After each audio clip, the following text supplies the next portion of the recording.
Ever wondered what truly separates a good leader from an exceptional one? Yeah, it's a big question. Is it, an innate charisma, a specific management style, or maybe something far more adaptable, more nuanced? Mhm. The quest for effective leadership, it's as old as human collaboration, really, and it's a topic that just keeps evolving. It really does. Today, we're to effective leadership. We're drawing from a comprehensive study text, trying to distill those core principles and maybe some surprising insights. Yeah, got through the noise a bit. Our mission for you, our listener, is to give you a true shortcut to understanding the key concepts and the practical applications that define powerful leadership. So you can walk away feeling hopefully truly well informed. Exactly. Because while many of us, define leadership intuitively, the deeper you actually look, the more complex it gets. Right. And very context dependent. So we're here to try to unravel those complexities, give you a kind of clearer roadmap. Okay, let's jump right in then. We have to start with the basics, the foundational understanding. Makes sense. Our source material gives us a really crisp definition. A leader is someone who exercises influence over other people. Sounds simple, right? But it's packed with meaning. It really is. And when we unpack that, broaden it out, that definition has like three crucial parts. Okay. First, it's interpersonal. Leadership always happens between people. Can't lead in a vacuum. Exactly. You need a group, a team, followers, whatever you call them. Second, there's influence. That's the power bit, the affecting others. Right, that power to affect others' thoughts or actions. And finally, crucially, there's a goal. Got to be aiming somewhere. Yeah, without a clear destination, you're not really leading. You're just, moving around maybe. That's a key distinction. So influence plus direction towards a goal. Essentially, yeah. A leader influences more than one person towards achieving something specific. We can also look at leadership from different angles, right? Like it can be an attribute someone has or a position. Like a managing director, Or sure. a characteristic, a natural leader type. Or even just a category of behavior. But at its core, it's about moving people and things forward, getting them from A to B. Whether that's improving performance, launching a new product, or, driving bigger change. And this immediately brings up that age-old question we hinted at. Are leaders born or are they made? Ah, the classic. Can anyone develop into a leader, or is it just for a select few with those intrinsic qualities? Our sources show this question has just fueled countless studies. And the answer, it's surprisingly not a simple yes or no. It seems none have produced a single definitive solution. It's true. The sheer volume of definitions and theories out there just highlights how elusive a final answer is. No single study has cracked the code entirely. Which I guess makes it endlessly fascinating to study. Definitely. Now, a striking point from our sources is how early researchers tried to figure this out. They were essentially trying to create a kind of definitive recipe for leadership. Yeah, the early efforts were known as trait theories. They focused squarely on inherent qualities that successful leaders supposedly just had. Like a checklist. Pretty much. They compiled these extensive lists, everything from physical traits like drive, energy, appearance, even height. Height. Seriously. Yeah, height was on some lists. Then personality traits, adaptability, enthusiasm, self-confidence, and social traits too. Cooperation, tact, courtesy, administrative ability. Wow, quite the shopping list. It was. And others added things like above-average intelligence, initiative, motivation, and this fascinating concept called the helicopter factor. Oh, yeah, I remember reading about that, the ability to rise above the nitty-gritty and see the bigger picture. Exactly. See how things fit into the wider context. The underlying belief really was that leaders were just born, not made. You either had these traits or you didn't. But the problem with these trait theories quickly became obvious, didn't it? Oh, absolutely. There were always counterexamples that popped up. Right, like a theorist would say a good leader has to be tall. And someone would point to a short, incredibly effective leader, or they'd insist on tact and courtesy. And you'd find a rude, maybe, but undeniably effective leader somewhere else. Exactly. It became clear pretty fast that good leadership is way more than just having particular physical or psychological attributes. It really shows how our understanding had to evolve. Trying to box leadership into a list of static traits was, fundamentally missing something crucial. It's a dynamic thing, it's not a fixed set of attributes. So if looking inside the leader for fixed traits wasn't the answer, Then researchers did the logical next thing. They started looking outward at what successful leaders actually did. their actions, their behaviors. Ah, okay, so that leads us to behavioral or style theories. Precisely. The focus shifted to patterns of behavior. And this is where we get some really practical frameworks, like the research from Ashridge Management College. They identified 4 distinct management styles. We did. It's quite a useful breakdown. First, you have the tell style. That's your classic autocratic leader. Makes all the decisions, issues instructions, expects obedience, no questions asked. Right. Then there's cells. This is more persuasive. The manager still decides everything, but they, try to motivate the team to buy into the decision. Okay, a bit more finesse. A bit. Ah. Next is consults. This one's participative. Here, the manager actually confers with the team, takes their views into account. But still holds the final decision-making power. Correct. And finally, there's joins. This is the truly democratic style. The leader and the team make the decision together, aiming for consensus. It's interesting. Ashridge found that most people really preferred operating under that consult style. They did. And consistency for managers was seen as crucial, too. People didn't like leaders who constantly switched styles on them. Yeah, that makes sense. And Lewin's work kind of echoed this, didn't it? Concluding that the democratic style was generally the most productive and satisfying. That's right. While the autocratic style often led to frustration and lower productivity in his studies. And there's always a but, isn't there? Always. Just like with trait theories, we can immediately find counterexamples to these style theories, too. Right. Think of someone like Warren Buffett. Exactly. Famous for his hands-off, almost laissez-faire style. He hires brilliant people and gives them huge autonomy. And you can't argue with his success. Then on the flip side, you have someone like Steve Jobs at Apple. Infamous, maybe, for his authoritarian, often autocratic approach. Very reluctant to delegate. And while Lewin's work suggested that style was least effective, Apple became the biggest tech company in the world under him.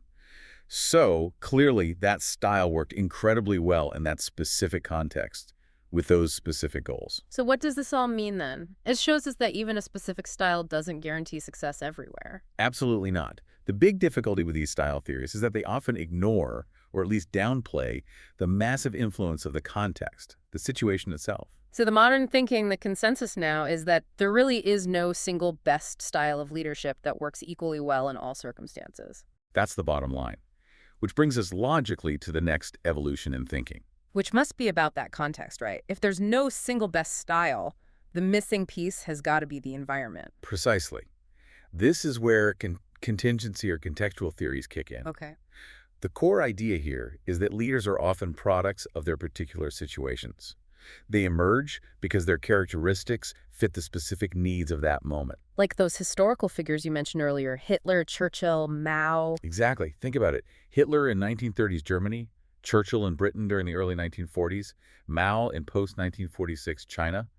Their leadership styles, their characteristics were almost perfectly suited, you could argue, to the very specific, often turbulent needs of those unique situations. It wasn't just who they were, but when and where they were. Absolutely. A really practical framework that fits here is Adair's action-centered leadership approach. Okay, tell us about that. Adair argued that an effective leader needs to constantly adapt and balance 3 competing overlapping needs. First, the needs of the group as a whole. Things like communication, team building, motivation. Right. Keeping the team cohesive. Right. Second, the needs of the individuals within that group. So coaching, counseling, developing people one-on-one. Mm-hmm. And third, crucially, the task needs. Setting clear objectives, planning the work, allocating responsibilities effectively, getting the job done. Exactly. And the leader's job is to constantly juggle and balance these 3 circles, adapting their focus depending on the immediate situation. Okay, let's make this really concrete. Our source material has a great scenario for this. Imagine Tease, an ex-Army major, really successful in that command style. Yeah, military background, used to giving orders, clear hierarchy. And she becomes the head of finance in a completely different organization, QRS. Right. Now, T is naturally assertive. Gave orders comes easily to her. She's enthusiastic, wants to improve things quickly. But her enthusiasm isn't matched by her new staff. There's this air of resentment building. She finds all the meetings and the need for consultation at QRS really difficult to adjust to. She's even wondering how they managed to compete successfully with all this talk. So her old style, the autocratic one that works so well in the Army. It's clashing badly with these professional finance staff who are used to a lot more autonomy. They expect to be consulted, to have input. It's a classic context mismatch. Totally. And it raises the crucial question, how can she adapt? The recommendation in the source is clear. She needs to adopt a more democratic, more consultative style, discuss decisions, maybe even seek some mentorship to understand the new culture. It just underscores that a leader's style absolutely has to match the environment and the people they're leading. You can't just impose one style everywhere. It's all about that fit. Adaptation is key. Okay, another thing people often get mixed up. We use leader and manager almost interchangeably sometimes. Oh, all the time. But our source material draws a really important distinction here. They are definitely not the same thing. Absolutely not. Here's the key. A leader can be a manager, but a manager isn't necessarily a leader. Explain that a bit more. Well, a manager is typically hired or appointed by the organization. They're given formal authority, a title, a position in the hierarchy. Right. And they rely on that formal authority to get employees to accomplish goals. They use functions like planning, organizing, directing, controlling. Their main focus is often on keeping things running smoothly, maintaining equilibrium. Okay, so structure and process relying on the position. What about a leader then? A leader influences people to achieve goals, but crucially, without necessarily using formal authority. Leadership deals much more with change, inspiration, motivation, influence, the vision thing.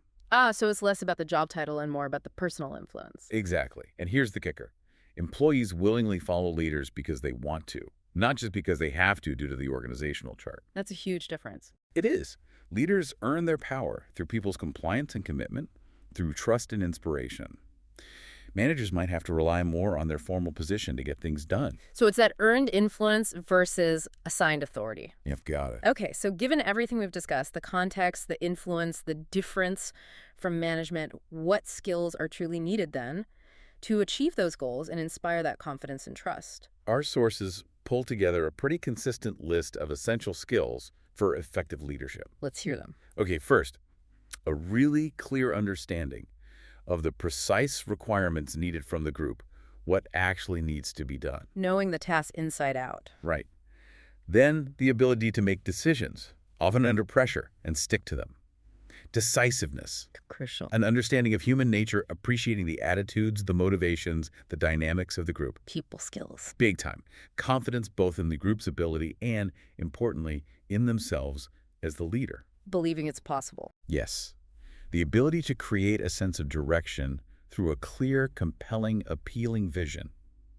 Staff need something to rally around. The why. Exactly. Strategic thinking focusing on the long-term view, not just the immediate fires. Seeing the bigger picture again. Entrepreneurial abilities, spotting opportunities, securing resources to pursue them. Being proactive. The ability to lead from the front, inspiring and motivating through their own actions and example. Walking the talk. And finally, just really good communication skills.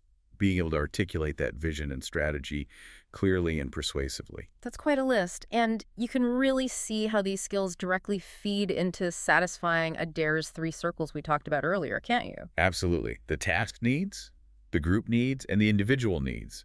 These skills are what allow a leader to address all 3 effectively. They all tie together. Okay, let's shift focus slightly. How does leadership impact the actual culture of an organization, the feel of the place? That's a huge area. Our sources introduce Bennis's 2 types of leaders here, which provide a really clear lens. Transactional and transformational. That's them. So transactional leaders tend to see their relationship with followers primarily as a trade. Like, you do this work for me and I'll give you this reward. Pretty much. Rewards for service, loyalty, compliance. They tend to be more passive, generally working within the existing organizational culture. Their focus is more on maintaining the current system. Okay, keeping the ship steady. Right. Transformational leaders, on the other hand, are quite different.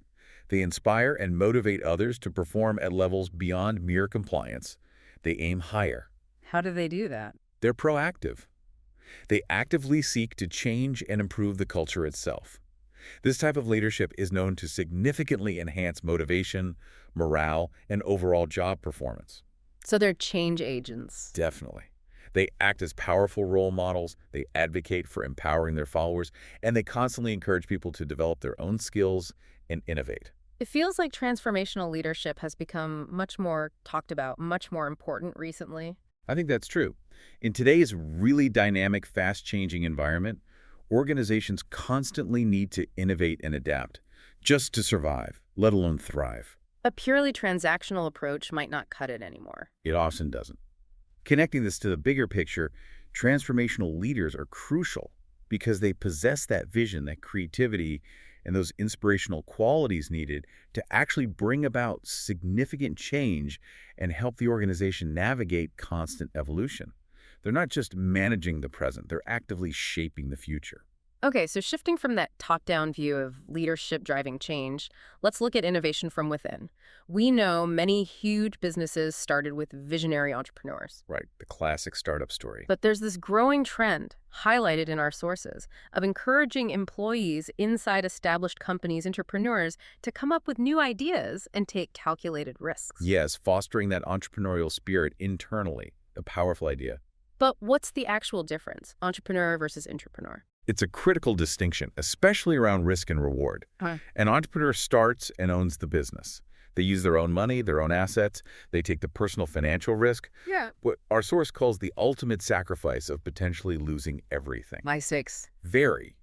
And if it succeeds, they reap 100% of the rewards from profits or the eventual sale. They provide all the resources initially and have the ultimate control. Okay, that's clear. And the intrapreneur? The entrepreneur is an employee. They take risks in terms of championing new ideas, maybe deviating from their normal job, but crucially, they do not take personal financial risk.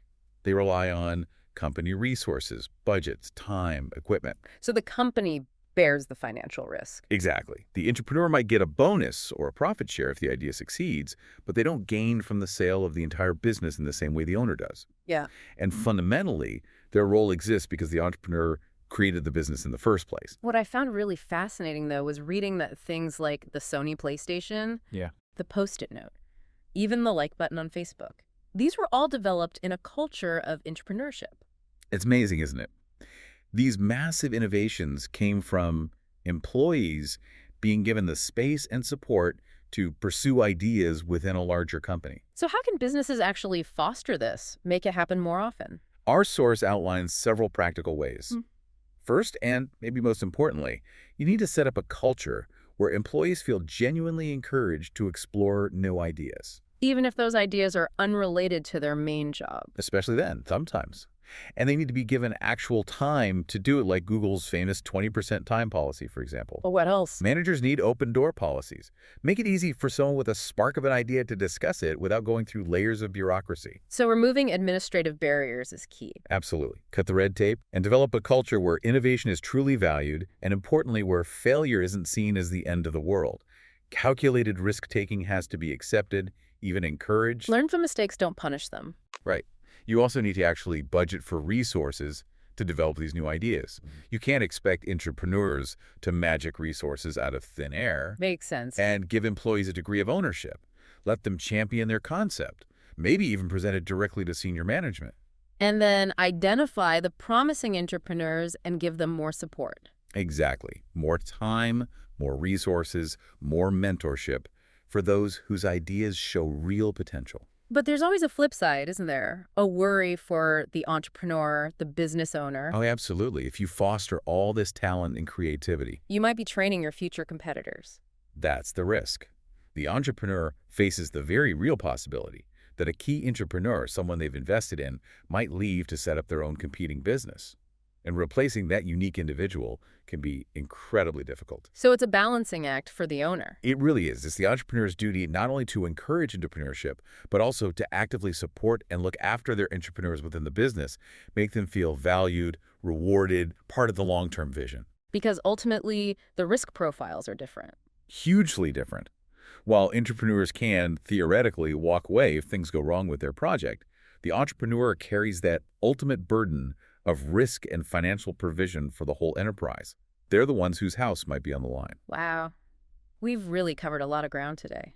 We have indeed. We've gone from defining leadership to debunking some of those myths about the ideal leader. Looking at traits versus styles. Understanding that crucial power of context, distinguishing managers from true leaders. Exploring those essential skills. Seeing how leadership profoundly shapes culture. touching on transactional versus transformational. And even looking at how innovation happens from within with entrepreneurs and intrapreneurs. Yeah, a real journey through leadership concepts. And what becomes incredibly clear as we sort of wrap up this deep dive is that effective leadership isn't some static rule book or a fixed personality type you can just learn. No single magic formula. Not at all. It's a dynamic interplay. It's about attributes, yes, but also adaptive styles and a really keen awareness of the context, the culture, the specific people you're leading. So it's fundamentally about adaptation. I think so. And understanding where and how your influence can be most effective in that specific situation. It's a really continuous learning process for everyone involved. Okay, so as you, our listener, reflect on the leaders you see around you, or maybe even your own leadership aspirations, consider this provocative thought to take away. In what specific practical ways can you, regardless of your formal title or position right now, help foster a culture where both a compelling vision and that kind of disruptive entrepreneurial innovation can truly flourish?